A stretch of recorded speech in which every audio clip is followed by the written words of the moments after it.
So, my wife is the Halloween Grinch. The Halloween Grinch. The Halloween Grinch. My wife does not like Halloween. If you're a Halloween Grinch, though, does that make you like some sort of nice fairy type individual, right? Is it like reversal? Maybe? Would like a Halloween Grinch be expected? Right? Like it's Yeah, like it seems like the polar opposite effect would be in place, except, of course, that everyone loves Halloween, and so anyone who hates it is a bad person. oh wow.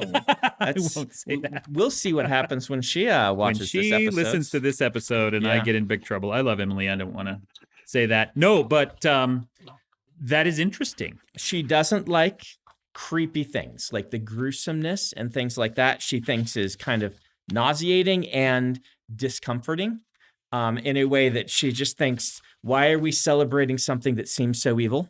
She does not Interesting. like how it fills her children with candy Mhm. and how my children who love Halloween get really excited about it way early and are every year break into the Halloween decorations well before they should and have her house covered in tombstones and bloody fake prints on the windows and that stretchy The spiderweb spiderwebs stuff. just Yeah. everywhere, and she hates that. She hates the production of having to get everyone's costumes ready because all the kids want to have, of course, a costume, but they don't want to do any work to have a costume. Yeah. She just dislikes Halloween in basically every way imaginable. That is very interesting to me. First of all, big ups to her for still having the Halloween decorations in the house and accessible, even though Right. she hates them. Like, good mom vibes there. But it's interesting because she hates all aspects of Halloween. Yeah, I haven't found an aspect of Halloween that she likes. There are parts of Halloween that I dislike. Mhm. I love Halloween, except I don't like being a dad for Halloween. I Why? hate taking the kids trick-or-treating. That is onerous and terrible to me. Okay. I don't like having to coordinate the giant family-themed costumes that the kids always want to do, where we have to figure out, like, which 8 Star Wars characters are we going to be able to dress up as this year. So they theme. Your kids all My want kids to do. theme. Okay. We talk them out of it most of the time. This My year, kids my do the- wife and I and our 6-year-old are theming, and everyone else is just on their own. My kids do the opposite of theming. They get mad if another one's costume is too similar to what they came up with. That's fascinating. So, like, they can't even have, like, 2 Marvel superheroes. They get mad about that. They sometimes are okay, but usually they'll get mad. That's crazy. Yeah. Because if you're both superheroes, then you can, like, play together. That makes sense to me, but whatever. So you hate the dadding part. I don't like the dadding part. What I want to do on Halloween is I want to watch scary movies and I want to, like, hand out candy and scare the kids that come to my house, which I could do when I was single or when I, just had babies. But now, the last 19, 18 years, I have to go trick-or-treating every time and walk around, and they always get tired and ornery, and it just, trick-or-treating is not fun for me. Here's a couple things that surprised me about this. My children, when they're young enough to need an adult with them trick-or-treating, have gotten tired of it quickly enough that it's like a half hour or 45 minutes and then home, right? Okay. And by the time they want to go more than that, they're 10 or 11. I'm like, off you go. We'll see you when you get tired of it. Don't take more than one piece if people leave out a bowl. Be nice to the other kids. And that's kind of the realm I'm in right now, where even my 8-year-old's like, bye-bye, have fun, go with some friends. Man, wouldn't that be the tops? No, I maybe it's, I don't know, maybe I've just raised kids that like spending time with each other. They theme their costumes and they all want to go trick-or-treating together. Except, once they hit teenage years, right, then they don't have time for any of us. But like my 6-year-old, first of all, we have to talk about the 6-year-old loves Halloween. She loves Halloween more than like I used to when I was her age, which I didn't think was possible. She started planning Halloween decorations and costumes the day after Christmas last year. And that is her devotion. Entire life. She, every couple of weeks she'll come to me with a new thing she sketched out about where she wants to put all the tombstones in the yard and things like that, which is delightful because we didn't even actually own any tombstones until this year. But they became a thing a year or two ago, maybe a little longer ago, where you could buy the kind of fake concrete-ish ones. They have weight prefab to them. ones. Yeah, and then you like scratch a name on them or paint a name. We've got a bunch of them that are all their friends' tombstones. Oh, that's awesome. So mine that loves Halloween is my 11-year-old, which if anyone's watched my YouTube channel, he's the one that loves to come on and do meme reviews, and it's Dallin. Oh, okay. He is, and he just clicks with spooky stuff in a way that my wife does not, in the opposite way. He's the one that, like, you can show any horror movie to at 11, right? Yeah. He's the one that I play Doom, the new Doom with, right? And any movie, he doesn't get scared. He says, "Oh, how'd they do that, Dad?" He finds it really fascinating. Where my older son, Joel, does not like scary stuff. Does not want to be anywhere near it. And, you know, he's 2 years older than Dallin. But Yeah. Dallin, we have this problem with every year, where he has this problem that what he wants to do all Halloween night is lay on the porch face down in ragged clothing covered in blood. Yeah. So that when people come up, he can go and rise from the dead. See, that's awesome. That's what I want to do on Halloween, and I have to go trick-or-treating instead. Why is it a problem that Dallin wants to do that? Because that sounds awesome. He also wants candy. Right? And so he every year has this like big war within himself. Do I go trick-or-treating? Or do I lay on the porch on the one night I can be covered in blood and be a zombie and everyone will think it's cool? And by the way, they don't. He legitimately scares all the little kids. He trails after them after they leave, like all the way down the driveway to the next house over. He's shuffling after them and things like that. Like he really leans into it. That is wonderful, and I love it. He has the Dan Wells seal of approval. Yeah, that's great. See, that's the thing that gets me about Halloween that I would love to do is, you know, set up the stuff. And my dad was the same way. Scare people in the yard, set out some kind of, you know, speakers and microphones and do that kind of thing. My dad Vincent and I Price into the microphone as they walk up. Talk to people. My dad and I used to work when I was a teenager. We used to work in a local haunted house. And just, we love that kind of stuff. So with Dallin, can you just like buy him a big variety pack of Milky Ways or whatever and say, okay, scare kids, and then here's your candy at the end of That's what we've done about half the years. He's just agreed to take payment for being our Halloween decoration. But the other weird thing is he always comes up with some cool costume he wants to have. And then is like, but then if I'm that opportunity cost, I can't be a bloody zombie on the doorstep. So he always ends up with two costumes. One he wears to school to show off a new costume, and then by Halloween night, he's like, I just need to be a zombie tonight. We just always have the stuff in reserve because we know because you know he's gonna change. Man, all the more reason for Emily to not love this holiday. Yes. That's delightful. And he wants the really expensive like wounds and things like that look good. Like we bought him the cheap ones once, and he's just like, I do not look like I'm dead, Dad. I am not bleeding. And he wants like the blood that is wet. That he can like kind of wet look blood. Yes. And he always rips up a new set of clothing and covers it in like dirt and blood. He'll go roll in the dirt and then rip it up.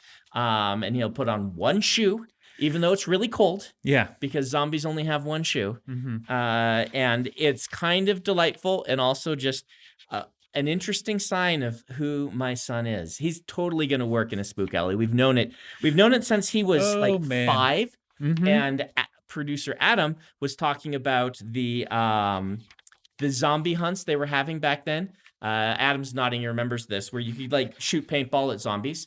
And Dallin was super excited. And he's only 5 or 6. We're like, what? And he's like, yeah. And so they got ready to take him. And then he found out that he didn't get to be the zombie that's shot at.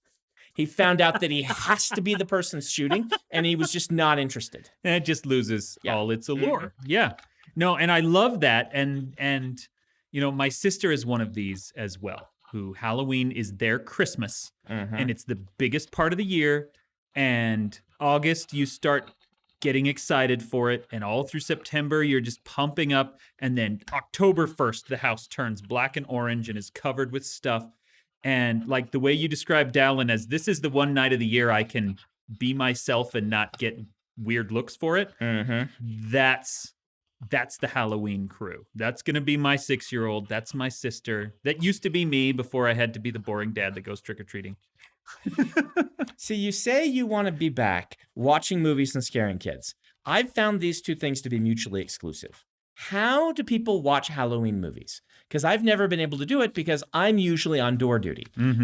This is in part because a significant portion of the people who end up at our doorstep are wearing costumes themed to my books, to the point that we've realized this is a socially acceptable time that people who know where I live can show up on my doorstep and maybe meet say me. hi to you. Okay. And we've learned that I need to be giving out the candy because otherwise every few minutes it's like, Dad, someone's in a Kaladin costume. And they want to show it to you and things like this.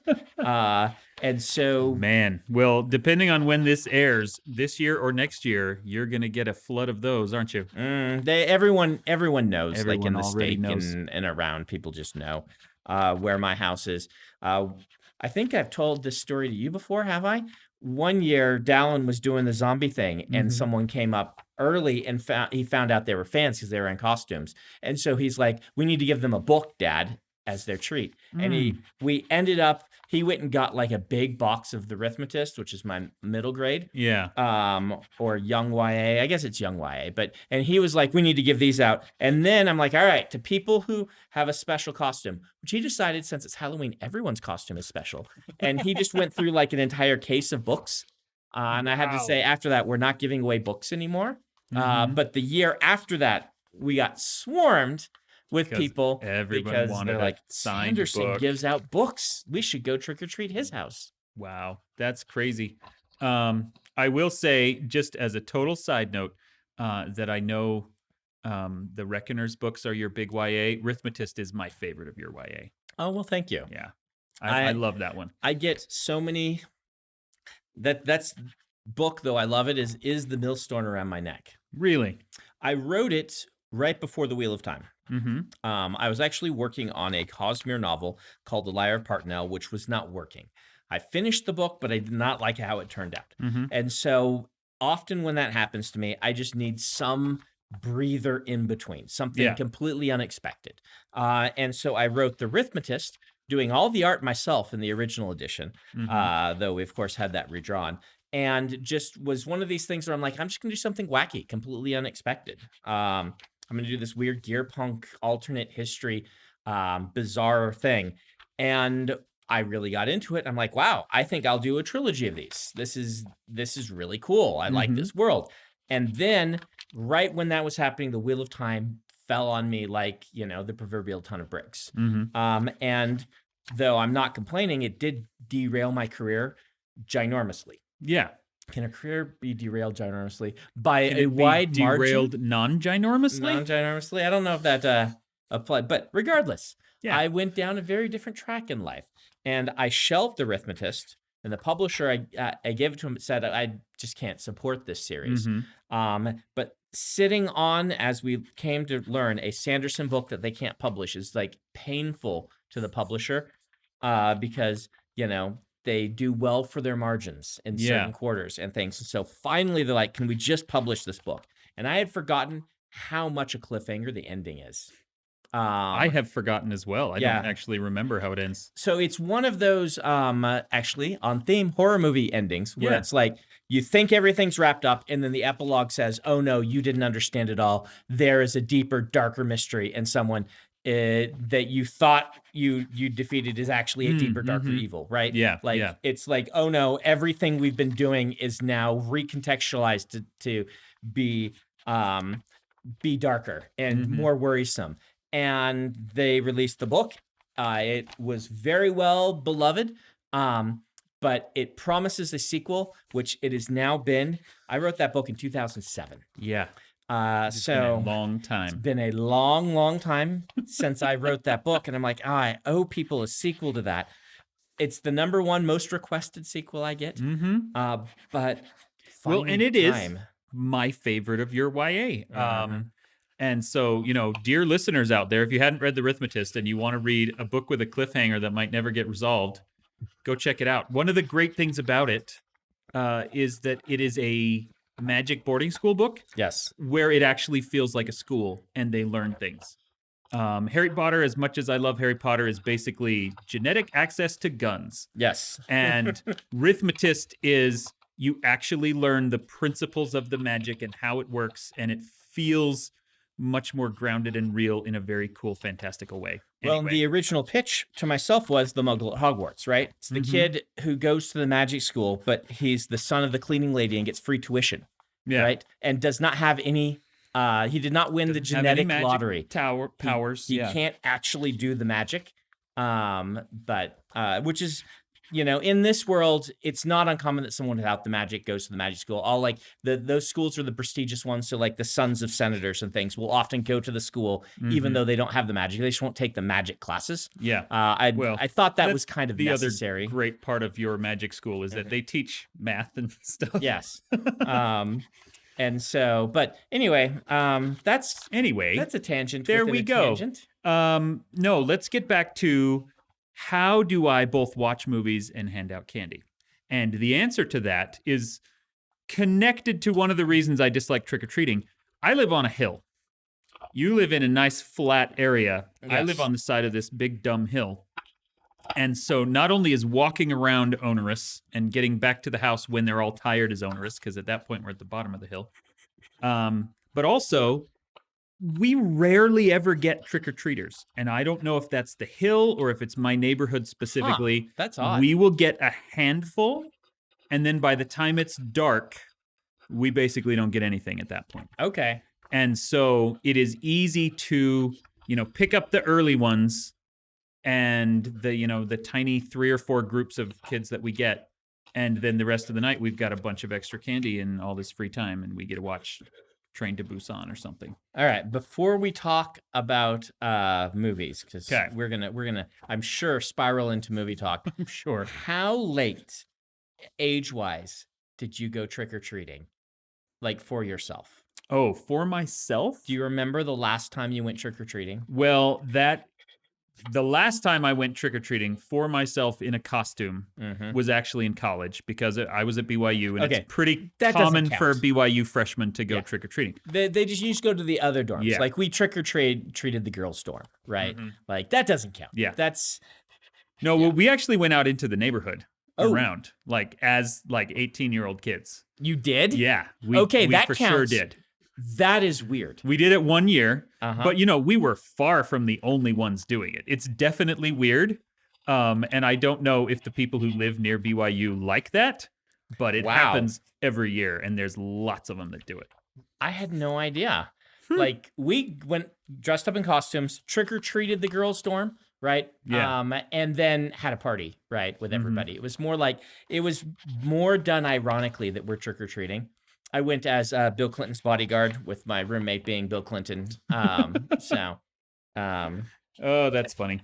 No, but before that, not counting the weird college 1 year that I did it, it was probably 12 or 13. Okay. And that is because my best friend had moved. Oh, so that means it actually would have been 14 years old. My best friend moved sophomore year into a neighborhood that was apparently amazing for trick-or-treating. And so I went and we went trick-or-treating in his neighborhood. And that was the last year that I did it. Because inseparably connected to Halloween is my memory of my 8th grade year. So I would have been 13, turning 14. Being out trick-or-treating with my best friend at the time in costume. I don't actually remember what my costume was. I remember his. He was in army fatigues and like camo makeup, and things like that. And realizing I remember us both standing on a corner with a bag of candy and being like, what are we doing? Why are we here? Something is wrong what are we with doing with all our of lives? This. And we had a conversation about, we're like, we feel weird. Everyone else is really young. And we weren't old enough yet to have jobs to just go buy our own candy, which is like the joke, now it's like, why would I go trick-or-treating? I can buy all the candy I want, right? But we weren't quite there yet. But I remember that weird feeling of having like self-selected out of Halloween in that regard. And it was one of the pivotal moments in me realizing that I was growing up. Yeah. Right? Interesting that the magic had gone out of Halloween for you. Yes. That is interesting. Now, on the other hand, you grew up in the Midwest. I did. And in my admittedly limited experience, trick-or-treating in the Midwest was very different than trick-or-treating here. Interesting. And that is because Utah gets its seasons a little earlier. So by the time we get to the end of October, it's cold. Most of the leaves have fallen, and it's very, very cold. In fact, more often than not, we have snow, at least at my house. Right. Whereas when my sister lived in Ohio, and we went trick-or-treating with her one year, when all our kids were, 6 and 7 years old, that was a delight.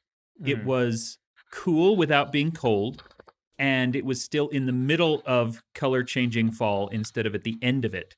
And so it was the Halloween I'd always seen in movies and never really experienced growing up here. I never put that together because Nebraska in general is much colder in the winter than Utah. Interesting. Lot snowier, a lot colder. It's humidity and the wind chill and things like that. But I'm just kind of remembering in general terms. I bet you're right that it stays warmer a little longer because I don't remember being as frozen cold as my kids have been some of the nights trick-or-treating here. I do remember a couple of occasions where it was colder, and it was noticeably colder that year. But, I mean, my friend, again, was in just army fatigues. He was not wearing a coat, in that image in my head of us being trick-or-treating. And I wasn't thinking, wow, we're so cold, right? Yeah. So. Well, and that's the thing is, I grew up watching movies of trick-or-treaters where the kids are all in costumes. And yet I grew up in costumes with a coat over it because that's how you survive. And so it took a little bit of the fun out of it.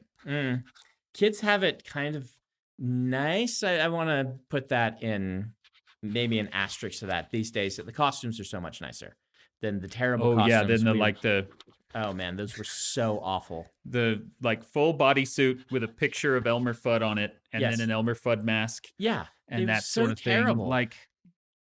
You're wearing a garbage sack with Elmer Fudd's picture on it. In fact, a garbage sack is more durable than those costumes were. They were just terrible. The masks were the flimsiest plastic. Yeah, that bit into your face and had these like bands that were really uncomfortable to wear. I say kids have it better because they do have much better costumes, but they're also like way more expensive. Yeah, that's true. So there is that asterisk. You are paying for this. You're paying for the nicer costume. I mean, my kids love dress up, as I think a lot of kids do. And so if you get a costume that is durable enough to throw in the costume closet and all their younger siblings can wear it in future years. Well, and not on Halloween. They'll just show up in costumes a lot of times. Dallin, he got really into SCPs last year. Okay. So last year was the year he actually was able to resist being a zombie for part of the year. He was still lying dead on our doorstep for actual Halloween, but he wore a different costume to school. Yeah. And his different costume was a plague doctor costume, which he has just became super enamored with because there's an SCP. Do you know what SCPs are? SCPs, these are like the forum horror stories, right? Well, kind of. So forum horror stories are usually either no sleeps or creepypastas, right? Creepypastas. That's what I was assuming. Is SCP different than that? SCP is not quite creepypasta. So SCP is like a collective storytelling wiki about the idea that there are these creatures. It's like X-Files, but with the serial numbers filed off, except it's all focused on there are these weird creatures living among us. And the SCP Foundation's job is to track, it's like secure, contain, protect or something. Okay. Is to track them, contain them if possible, and things like that. And all of the wiki art, it's just articles about a given SCP, are very heavily redacted on purpose as part of the part of the joke. Yeah. And so people will write one, and it's like becomes part of the lore that this is a famous SCP, and you can go to its wiki page. And I don't know that anyone can edit the wiki. I have seen references to these on Reddit. Yeah. And so it's like a little more formalized. It's like wild cards or one of these, group storytelling projects. A shared world thing. World, except with very loose rules that they're all doing together. And they're very popular on the internet and with 11-year-old and 10-year-old boys who obsess over monsters, creepy stuff. And so there's one SCP that is a immortal plague doctor who wears a plague doctor costume and whispers to everyone that he has the cure and things like this. And the cure is for their still being alive. His cure is to kill them. Everyone just needs to be killed. That's they have a disease that is life. Okay. And so it's a creepy plague doctor with needles that tries to just kill everyone. And he just fell in love with this SCP and needed an SCP-049, I think is the right one, costume. And he is, lo and behold, upgraded that costume this year so he can be 049 and a zombie at the same time. No, just on different days, but a better version of each one. So who knows what he'll do if he falls in love with something else. I don't know if he can let go of SCP-049 for his costume. I had to get him like a really nice trench coat because last year he just kind of faked it. This SCP-049 wears like this trench coat thing. And we bought him the Plague Doctor mask last year, and this year he's got a really nice trench coat. He's got a really nice trench coat because he's got a... That's awesome. I love that. I know that SCPs, based on that description, sounds like something I would love and therefore cannot get involved with at any level because then I would lose all my time and productivity. Spend all your time reading them, feel like you want to write some because you'd be like, I can do better than this. And then suddenly instead of doing your job, you're writing. I'm just writing free horror stories for people on a wiki instead of making money on which still sounds like fun, but I won't do it. All right, so let's talk about movies. You talked about how you never get a chance to really watch scary movies because you've got to be on door duty. If you were able to, given the chance, what scary movies would you watch? Because you don't strike me as a horror movie guy in general. I'm not really. I'm a suspense movie guy. I'll watch Hitchcock. That would be my go-to, right? Let's pick a Hitchcock movie. Watch that. And, it strays into horror, but it's not, I don't think it's not true horror, right? I'll watch a John Carpenter movie, basically. Okay. Take your pick of the better ones and things like that. I love really cool practical effects. And so not some of the later John Carpenters, but Thing and Fly and that sort of thing. Well, Fly's not John Carpenter, but. But yes, that exact, I will watch the old, the one with what's his name from Thor Ragnarok. Him. That's the Fly, isn't it? Yeah. I'll watch that. It's got really great practical effects. But I mean, my favorite John Carpenter is Big Trouble in Little China, which is his non-horror movie. I mean, he's got a couple. I don't know what you call Escape from New York or whatnot. But, if you give me the choice, I'm not going to pick Halloween, even though I like Halloween. I'm going to watch Big Trouble in Little China. So, and if you're do you want to watch has to be horror Halloween themed, I will probably be can we watch Nightmare Before Christmas? Right? Or something like this. You're right. I'm just not a huge horror movie fan. I don't know. Yeah. I'll watch one of the good Shyamalan films. I don't know if those count. I mean, some of them do. I mean, depending on how much of Signs you watch, it's a fantastic horror movie. Yeah, it is. You just got to turn it off at a certain point. Yeah. And say, okay, that was a good movie. Oh, wow. And they all got eaten. Ambiguous ending. When the light goes off in the basement. That's when you end it. Do you remember that? So the basement's the best scene. Sign has that thing, and the son swings the axe, right, and hits the light bulb. Hits the light. And sends them into darkness. You could just cut the movie.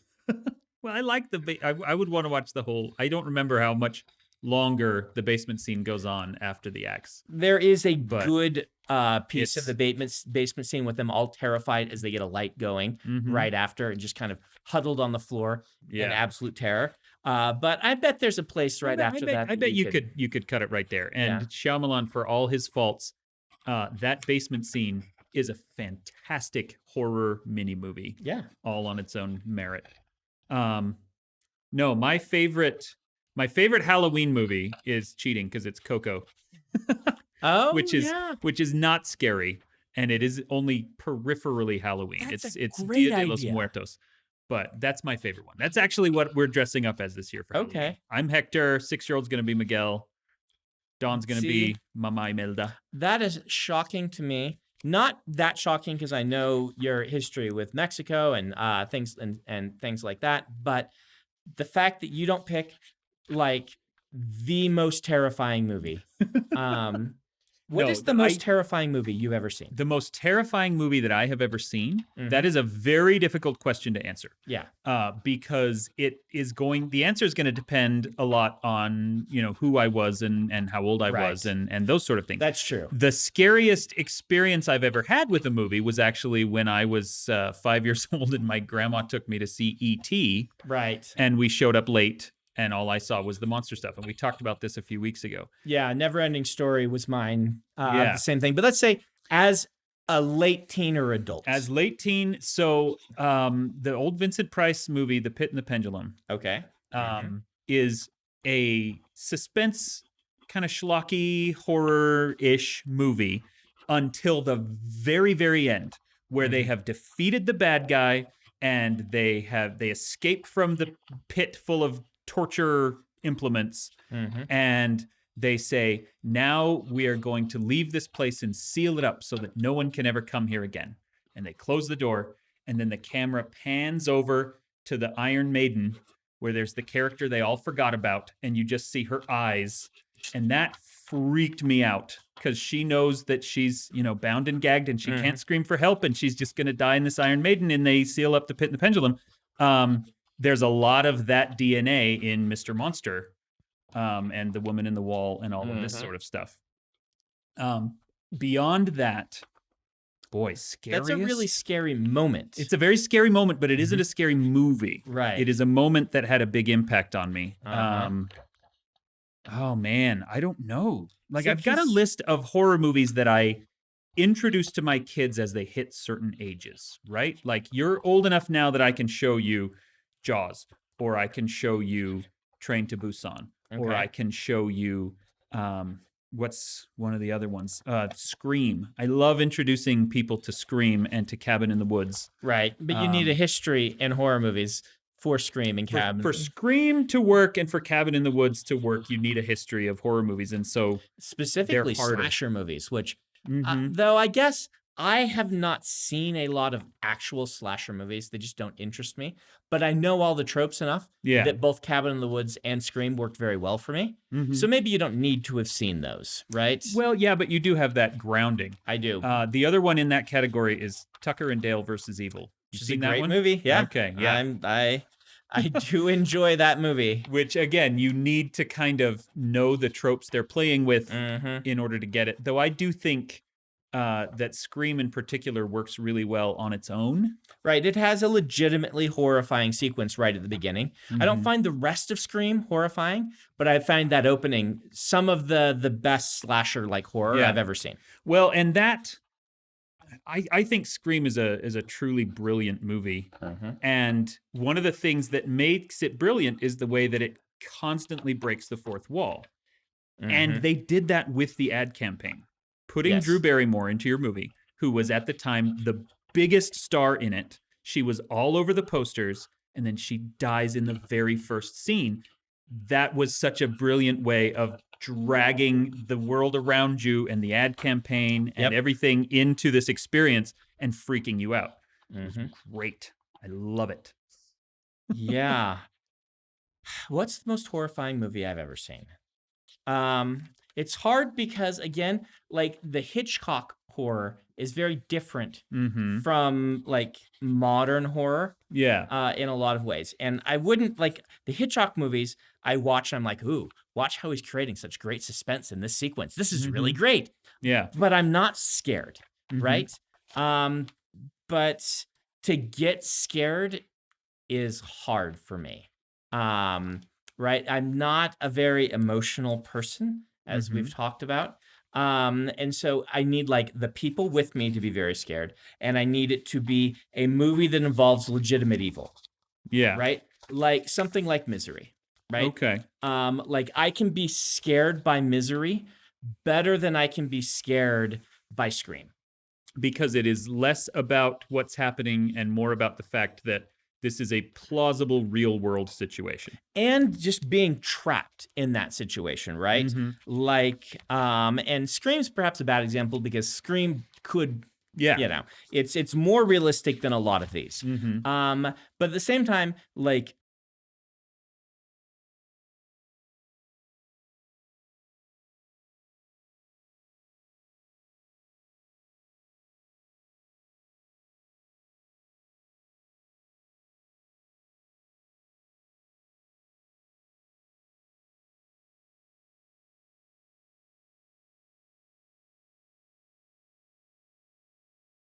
being religious and watching Exorcist is a different experience, I think, than if you're not religious. I had the same kind of experience with The Ring, where, you know, there is a demon involved in The Ring and doing things.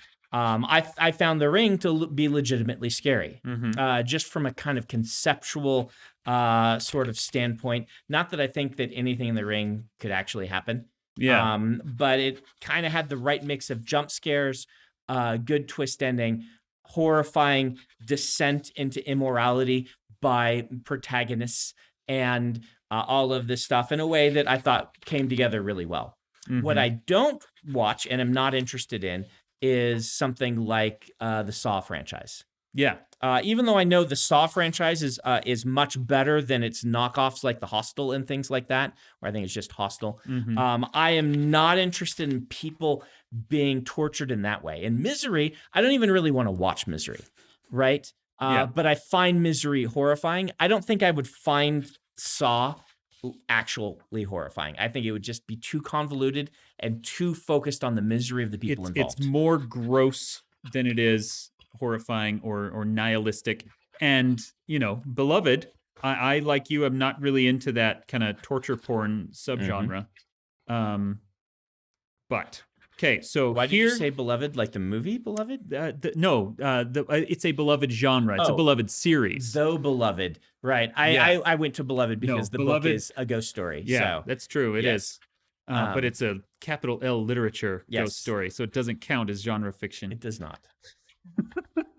You can tell it's capital L literature because there may not actually be any ghosts. The person might just be having delusions. Yeah, but see, that happens in horror stuff all the time. Okay, so I don't know if I can say this is the scariest thing I've watched, but a movie that I watched as an adult and that genuinely freaked me out is actually The Changeling with George C. Scott. Have you seen that one? I have not seen it. It is my very favorite haunted house movie. And the experience of watching it for me was very interesting because it's got a lot of creepy stuff in it. There's a seance scene where they're trying to contact basically George C. Scott, who's this big burly dude who typically plays, you know, he was Patton and things like that. He moves into this big old house and finds that it is haunted by a child in a wheelchair. And they do a seance to try to contact him, and that scene is pretty creepy, and it does a good job. But what's interesting about it is that George C. Scott is a big burly dude. He's not a teenager. He's not really in peril. And so he keeps inserting himself very bravely into situations that, you know, a typical horror movie protagonist would not go into. There's a place where he goes down in, you know, he's dug a pit or a well or something, and at the bottom of it, he finds a necklace, and then it gets sucked down into the well. And he's not really ever scared of that. And I remember watching this with my wife and, you know, leaning over to a couple of times and saying, this is really interesting, but because the main character is not scared, therefore I am not scared. And then there's a scene where a red rubber ball keeps bouncing down the stairs in the house, and he, keeps locking it up or putting it in different places, and it keeps bouncing down the stairs. And he takes it and he throws it off a bridge into, the bay, the ocean, essentially. And then he comes home, and the ball bounces down the stairs again, and he freaked out, and I freaked out. The movie played me so perfectly because they built him up as never afraid of anything, and then George C. Scott got scared, and I got scared with him. It was really cool and really well done. I love that movie. Did Blair Witch Project work for you? Blair Witch, not as much. Mm-hmm. I was one of the ones that kind of got sick with the shaky cam, and so the movie didn't. Yeah, I wasn't able to focus me. on the storyline as well. I would have loved Blair Witch at 30 minutes. Mm-hmm. I still think it's really cool, like what they did. It wasn't the first found footage, but it really did a good job with it, and it's certainly the popularization of the found footage. And the ending of it, I do think, is genuinely affecting. Yeah. With the guy kind of standing in the corner and staring at the wall. That That all works really well. The Shining. Shining, I love. Okay. I do not get scared of The Shining, but it is a movie that I very deeply love. Yeah, I wonder, I'm the same way. I think The Shining is great, but I wonder if it's a mix of things for me. Like I look at The Shining and say, why doesn't The Shining freak me out?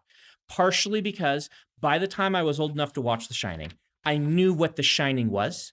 Like the movie, I knew the plot, I knew the story, I knew this is a story about, the man going insane and all of this stuff. And so beyond that, by the time I saw The Shining, I was getting into how films are made and stories are made, and was more like, I didn't watch Shining when I was a teenager, right? Yeah. And I was more interested in how shots were being set up, how the lore of how Kubrick got the performances, and kind of the idea of it being the Stephen King book that Stephen King didn't like the adaptation of, despite everyone else loving it. All of these things surround The Shining. And so I had a very different experience from The Shining than I did, for instance, from The Sixth Sense, where I went to The Sixth Sense knowing nothing about it. It was just the movie that was opening. It was, someone's like, hey, it's kind of creepy. I'm like, all right, we'll go see The Sixth Sense, and thought, wow, I'm legitimately enjoying the horror aspects of it, even though The Sixth Sense is not, I think, more horrifying than The Shining, if that makes any sense. No, it does make perfect sense. And so I want to ask, how long has it been since you saw The Shining? Because I had a very similar experience with it, and then rewatched it for the first time in a long time last year with my son. Okay. And was able to kind of see it with new eyes, divorced from its lore and from its kind of position in Hollywood history, and really enjoyed it a lot. Okay. I maybe I need to give it another watch. Maybe. I don't know. It's very good either way. But I mentioned this one earlier, and before we finish, I do need to ask if you've seen Train to Busan. I have not seen Train to Busan. I know. It's a tragedy. I haven't seen Parasite yet either. I know. Parasite is really good. It's not really a horror. It's a thriller. Yes. Train to Busan is so good. It is my favorite zombie movie. And so it's the same director, right? No, it's actually not. Okay. Parasite is the Snowpiercer guy. Okay, that's what I'm getting mixed up. The Train in Snowpiercer is probably just which is different from the brain. Train in Train to Busan. I know you've talked about Train to Busan before on the podcast, which is, I don't think I'd even heard about it until you talked about it. Well, which is why I'm mixing that up. A modern classic that I recommend. It is a zombie apocalypse that takes place, while these characters are on a high-speed train, right, hoping they can get where they're going before the few zombies that have gotten onto the train spread and conquer everything. It's so great, and it revitalized for me zombies. Zombies have been so played out over time, and then Train to Busan made them fresh again. Fresh is not a pun there. So Dan has homework. You have to see Train to Busan. You have to watch Train to Busan. And The other horror movie you mentioned that you talked at length about that now is escaping me. Okay, so here's the 5 horror movies Dan wants you to watch, okay? You need to watch Train to Busan. You need to watch The Changeling. You need to watch Scream. You need to watch Cabin in the Woods. And you need to watch Psycho.